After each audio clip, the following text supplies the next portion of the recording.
जरा सोचो, अगर तुम्हें 40 करोड़ रुपए दिए जाएं, वो भी सिर्फ इस चीज के लिए कि तुम्हें बस एक बड़े से व्हाइट रूम में लगातार 50 दिनों तक बिना बाहर आए रहना है। कुछ ऐसा ही होता है केट और माइक के साथ। कहानी की शुरुआत में हमें एक कपल केट और माइक को एक बड़े से व्हाइट रूम में घूमता हुआ दिखाया जाता है। इस रूम में सभी चीजें व्हाइट कलर की थी। दरअसल केट और माइक पर वुआन नाम की एक डॉक्टर एक्सपेरिमेंट कर रही थी, जिसमें इन दोनों को इस व्हाइट रूम में लगातार 50 दिनों तक बिना बाहर आए रहना था। और अगर वो दोनों उस रूम में 50 दिन तक रुक गए तो उन्हें $5 मिलियन यानी 40 करोड़ रुपए इनाम के तौर पर मिलेंगे। लेकिन अगर उन दोनों में से किसी एक ने भी हार मानी तो ये इनाम घटकर $1 मिलियन यानी 8 करोड़ रुपए ही रह जाएगा। इस एक्सपेरिमेंट के रूल के हिसाब से इस रूम में उन दोनों के अलावा और कोई नहीं रहेगा, ना ही वो किसी से मिल पाएंगे और इनके पास एंटरटेनमेंट का भी कोई जरिया नहीं होगा। अब ये दोनों बहुत खुश थे क्योंकि इन्हें लग रहा था कि ये पैसे कमाने का सबसे आसान तरीका है। यहाँ पर ये आपस में डिस्कस करने लगते हैं। केट माइक से कहती है कि मैं इन $5 मिलियन से अपने सारे सपने पूरे करूंगी। वहीं माइक इन पैसों को पार्टीज में उड़ाने का प्लान बनाता है और केट से कहता है कि इतना पैसा आने के बाद हमें कभी भी पैसों के बारे में सोचना नहीं पड़ेगा। थोड़ी देर बाद उनको एक AI डिवाइस की आवाज आती है जो उन्हें यहाँ के रूल्स के बारे में बताती है कि अब वो लोग एक इमैक्युलेट रूम में हैं। इस रूम में उनके पास सिर्फ एक बेड, एक बेंच और एक सिंपल सा बाथरूम था, जहाँ पर एक मॉनिटर लगा हुआ था जिसमें इस रूम में रहने के सारे रूल्स लिखे हुए थे, जिनमें से एक रूल ये लिखा हुआ था कि एक टाइम पर एक ही इंसान बाथरूम का इस्तेमाल कर सकता है। यहाँ दीवार पर एक रेड बटन भी था जिसको प्रेस करके उनमें से कोई भी हार मानकर यहाँ से बाहर जा सकता था। वहाँ लगे मॉनिटर पर टच करके वो लोग अपने लिए खाने पीने का सामान मंगा सकते थे और एग्जिट डोर के ठीक ऊपर एक बड़ी सी क्लॉक लगी हुई थी जिसमें उनके 50 दिनों का टाइमर चल रहा था। इस रूम में कैट और माइक के लिए डेली न्यूट्रिशन का एक डिजाइनर बॉक्स आता था जिसमें उनके खाने पीने का सामान होता था। रूम की लाइट्स रात होने पर ऑटोमेटिकली ऑफ हो जाती और सुबह होने पर ऑटोमेटिक ऑन भी हो जाती थी। इस रूम में समय के साथ साथ सुबह, दोपहर, शाम और रात होने की अनाउंसमेंट AI डिवाइस से की जाती थी, जिसका मतलब होता था कि अब उन्हें आराम करना चाहिए। स्क्रीन पर टच करके वो अपने लिए अलार्म भी लगा सकते थे। माइक यहाँ ऐसे रहने लगता है जैसे कि उसके वेकेशन चल रहे हों, इसलिए वो हर रात देर से सोता था। वहीं केट अपने लिए एक अलार्म सेट करती है ताकि वो अपना एक रूटीन बना सके। अब वो दोनों अपनी पहली रात यहाँ एक ही बिस्तर पर बिताते हैं। सुबह होते ही केट नहाने के लिए बाथरूम में जाती है और वहाँ शीशा देखती हुई खुद को कहने लगती है कि हमें इस चैलेंज को हर हाल में जीतना है। नहाने के बाद वो अपने कपड़े बाथरूम की लॉन्ड्री में धोने के लिए दे देती है, जिसके बदले में उन्हें सिंपल सा प्लेन पजामा और टी-शर्ट्स मिलती हैं। वो दोनों आपस में मस्ती करते हुए कहते हैं कि चलो इन लोगों ने कम से कम उन्हें रंगीन कपड़े तो दिए। कुछ टाइम बिताने के बाद केट सोचती हुई माइक से बोलती है कि आखिर डॉक्टर वुआन ये एक्सपेरिमेंट क्यों कर रही है। माइक केट से बोलता है कि मुझे इसके बारे में नहीं पता। उन दोनों को बस इतना पता था कि उन्हें 50 दिनों तक यहाँ रहना है, जिसके बदले उन्हें 40 करोड़ रुपए मिलेंगे। इसके बाद माइक और केट खुद को बिजी रखने की कोशिश करते हैं। केट अपना मन शांत करने के लिए मेडिटेशन करने लगती है। वहीं माइक घूर घूर कर उस क्लॉक की ओर देख रहा था जिसमें 50 दिन का टाइमर चल रहा था। बैठे बैठे माइक अजीब अजीब सी बातें सोचने लगता है, जैसे कि यहाँ की दीवारों का रंग सफेद ही क्यों किया गया है। केट उसे बार बार कहती है कि उसे लगातार उस क्लॉक की ओर नहीं देखना चाहिए, बल्कि उसे यहाँ टाइम बिताने के बाद मिलने वाले 40 करोड़ रुपए के बारे में सोचना चाहिए। लेकिन माइक के लिए ये बिल्कुल भी आसान नहीं था, क्योंकि वो कुछ दिन से सही से अपनी नींद भी पूरी नहीं कर पा रहा था। वहीं केट अपना डेली रूटीन जारी रखती है और वो माइक का ध्यान उस क्लॉक से हटाने के लिए उसे कुछ टाइम रनिंग करने को कहती है। जब केट मेडिटेशन कर रही होती है तो माइक भी उसे देखकर रनिंग करने लगता है। इसके बाद टाइम पास करने के लिए वो दोनों बच्चों वाले गेम्स खेलने लगते हैं और साथ ही डांस करते हैं। यहाँ पर जैसे ही वो दोनों अपने कपड़े लॉन्ड्री में धोने के लिए देते हैं तो वापस उन्हें वही सेम पजामे मिल जाते हैं। ऐसे ही कुछ हफ्ते बीत जाने के बाद कुछ ऐसा होता है कि माइक को उस रूम में एक कीड़ा दिखता है और वो उससे बात करने लगता है। माइक उसे खाना खिलाने की कोशिश करता है, लेकिन जैसे ही वो फर्श पर अपने मिल्क शेक की कुछ बूंदे गिराता है तभी AI डिवाइस की आवाज आती है जो उसे कहती है कि ये खाने पीने का सामान सिर्फ तुम दोनों के लिए है। माइक यहाँ पर थोड़ा परेशान हो जाता है और उस AI डिवाइस से कहता है कि ये कीड़ा यहाँ भूख की वजह से मर जाएगा, इसलिए मैं बस इसे यहाँ से बाहर निकालने की रिक्वेस्ट कर रहा हूँ। केट माइक को समझाने की कोशिश करती है कि जिस स्पीकर से AI डिवाइस की आवाज आती है वो दोबारा किसी चीज को नहीं दोहराता, लेकिन माइक केट से कहता है कि मुझे इस कीड़े को बाहर निकालना ही पड़ेगा वरना ये यहीं पर मर जाएगा। इतना कहता हुआ वो उस रूम में लगे रेड बटन की ओर जाने लगता है। यहाँ पर इन दोनों के बीच बहस होने लगती है। केट कहती है कि वो बटन दबाने पर हम ये चैलेंज हार जाएंगे और उन्हें यहाँ से खाली हाथ बाहर निकाल दिया जाएगा। हालांकि माइक बाहर नहीं जा रहा था, वो बस उस कीड़े को बचाने की कोशिश कर रहा था। इसके बाद माइक उस कीड़े को नीचे रखकर केट को कहता है कि ये कीड़ा एक लिविंग थिंग है और तुम्हें इस पर जरा सी भी दया नहीं आ रही। जिस पर केट उससे कहती है कि तुम्हें ऐसा इसलिए लग रहा है क्योंकि तुम एक वेजिटेरियन इंसान हो। ऐसे ही काफी देर तक इनकी बहस चलती है और गुस्से में केट वहाँ से आगे बढ़ने लगती है कि तभी बातों ही बातों में गलती से उसका पैर उस कीड़े के ऊपर टिक जाता है, जिससे वो कीड़ा वहीं पर मर जाता है। केट माइक से बोलती है कि ऐसा उससे गलती से हुआ है, लेकिन माइक ये मानने को तैयार नहीं होता और गुस्से में आकर वो एक कोने में अपना पूरा दिन बिता देता है। इस रूम के रूल्स के अकॉर्डिंग उन्हें 2 ट्रीट्स लेने की परमिशन थी, इसलिए माइक केट से कहता है कि मैं अपनी एक ट्रीट लेने वाला हूँ। केट उसे याद दिलाती है कि ऐसा करने से उनके प्राइज मनी से $1 लाख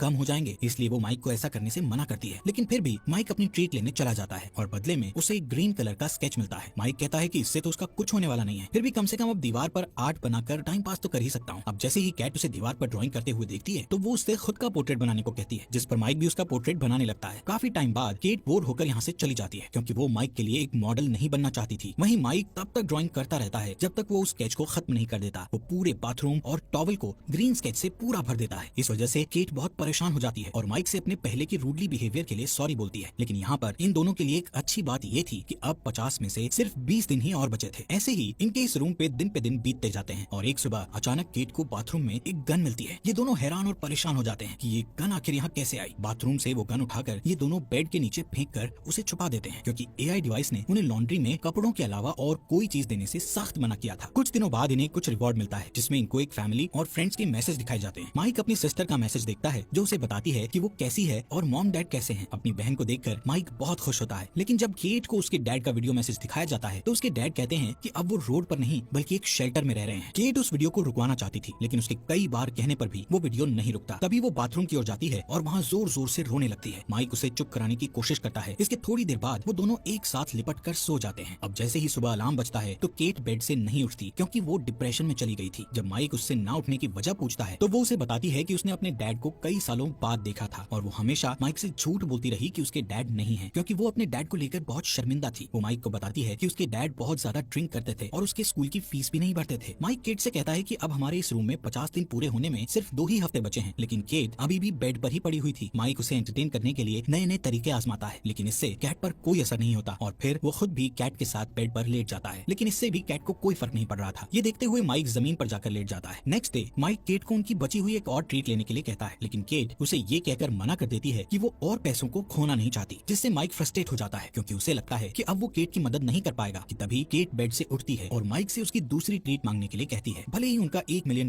का नुकसान हो जाए। तभी माइक दूसरी ट्रीट के लिए मॉनिटर पर टच करता है, जिससे उस रूम का डोर ओपन होता है और एक नेकेड लेडी रूम के अंदर आती है, जिसका नाम साइमन होता है। उसको ऐसे नेकेड देखकर माइक हैरान हो जाता है। साइमन भी डॉक्टर वुआन के इस एक्सपेरिमेंट के बारे में कुछ नहीं जानती थी, क्योंकि वो सिर्फ एक एक्ट्रेस थी जिसे इस काम के लिए पैसे दिए गए थे और वो पूरे महीने के लिए यहाँ बुक थी। साइमन को इस रूम में केट और माइक के साथ सिर्फ 24 घंटे ही गुजारने थे। केट माइक से कहती है कि वो अपनी टी शर्ट उतारकर साइमन को दे दे, ताकि वो थोड़ा बहुत अपने आप को कवर कर सके। साइमन माइक की ड्राइंग को देखकर उसकी तारीफ करने लगती है, जिससे केट को और भी ज्यादा गुस्सा आता है। रात होने पर माइक उन दोनों लड़कियों को बेड पर सोने के लिए कहता है और खुद जमीन पर सो जाता है, जिसके बाद केट को इन दोनों की हरकतों से बहुत ज्यादा चिढ़ हो रही थी, इसलिए वो माइक को भी बेड पर सोने के लिए बुला लेती है और खुद इन दोनों के बीच में सो जाती है। यहाँ पर पूरी रात केट को चैन से नींद नहीं आती और सुबह जब वो उठती है तो वो देखती है कि साइमन बेड पर नहीं है। ये देखकर वो सोचती है कि शायद साइमन यहाँ से जा चुकी है, लेकिन दरअसल साइमन बाथरूम में थी और वहाँ वो बिना कपड़ों के नेकेड घूम रही थी। केट ये चीजें और झेल सकती थी, इसलिए वो शांत रहती है। इसके बाद वो तीनों रूम में यहाँ वहाँ डांस करना स्टार्ट कर देते हैं, एक दूसरे को किस करने लगते हैं। इससे माइक को इतना ज्यादा नशा चढ़ जाता है कि उसे हेलुसिनेशन होने लगते हैं। उसे अपने हर तरफ खून ही खून दिखता है। माइक अपने आप को पानी में डूबता हुआ देखता है। वहीं पानी में उसे अपना छोटा भाई भी दिखता है जो उसके साथ ही डूब रहा था। इसी बीच केट और साइमन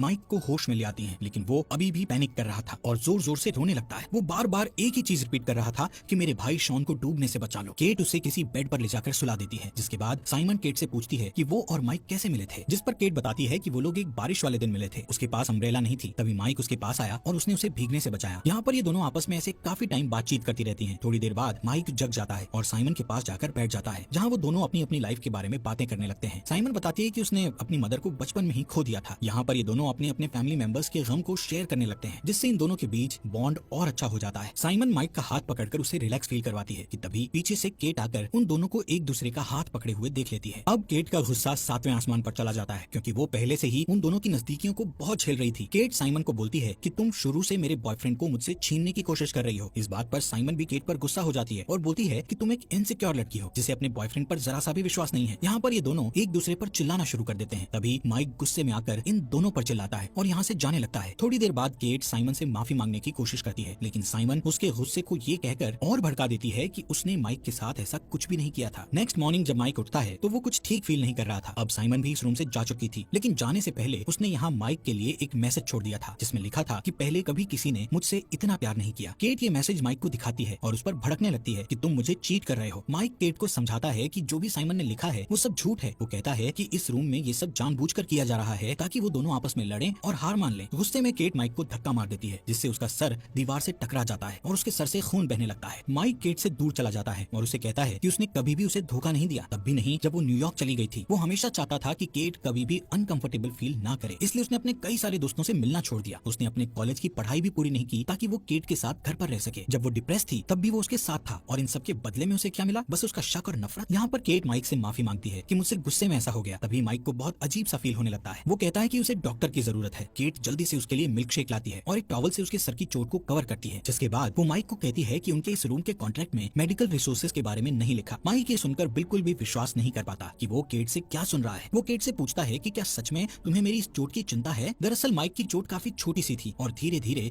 उससे खून आना बंद भी हो जाता है, लेकिन माइक ये बात सोचकर बहुत परेशान होता है कि क्या होता अगर केट गुस्से में उस पर और ज्यादा घातक हमला करती। शायद अब तक तो उसकी मौत भी हो चुकी होती। वो केट से कहता है कि पैसों के लिए वो उसे जान से भी मार सकती है। अब माइक केट से कहता है कि बाहर में गया पैसा, मुझे इस रूम से सबसे ज्यादा नफरत हो गई है। माइक डिसाइड करता है कि वो यहाँ से बाहर चला जाएगा। केट उसे बाहर जाने से मना करती है और कहती है कि अगर वो यहाँ से बाहर जाने की कोशिश करेगा तो वो उसे शूट कर देगी। माइक उसकी इस बात को इग्नोर करता हुआ रेड बटन दबा देता है और व्हाइट रूम से बाहर निकल जाता है, जबकि उसके 50 दिन होने में सिर्फ चंद ही दिन बाकी थे। माइक के यहाँ से जाने के बाद केट सो जाती है और पूरा दिन उदास रहती है, जिसके बाद वो माइक की पेंटिंग देखते हुए उसे याद करती है। केट के अब इस रूम में सिर्फ 2 ही दिन बचे थे जिससे वो इस चैलेंज को जीत जाती, लेकिन केट 2 दिन पहले ही उस रेड बटन को दबाकर यहाँ से बाहर निकल जाती है। कुछ महीने बाद हम माइक को जॉगिंग करते हुए देखते हैं, जो अब सिंगल था। जॉगिंग करते वक्त वो केट की बिल्डिंग के पास से गुजरता है। रास्ते में अचानक वो केट से मिलता है। यहाँ हमें पता चलता है कि उस रूम से बाहर आने के बाद कई महीनों तक ये दोनों एक दूसरे से मिले भी नहीं थे। इसके बाद ये दोनों यहाँ से साथ मिलकर डिनर पर जाते हैं। रास्ते में माइक केट से पूछता है कि क्या उसने उस रूम का रेड बटन दबा दिया था। केट इसका जवाब नहीं देती, लेकिन वो जो कुछ भी हुआ उसके लिए माइक से माफी मांगती है। जब वो दोनों यहाँ से चले जाते हैं तब कैमरा एक बिल्डिंग पर फोकस करता है जिस पर ये साफ साफ लिखा था कि इस बिल्डिंग का निर्माण एक बहुत बड़े डोनेशन से हो पाया है, जिसके डोनर ने अपना नाम नहीं बताया। मूवी के एंडिंग में हम देखते हैं कि उसी रूम में एक नया कपल इस चैलेंज को एक्सेप्ट कर लेता है और ये मूवी यहीं पर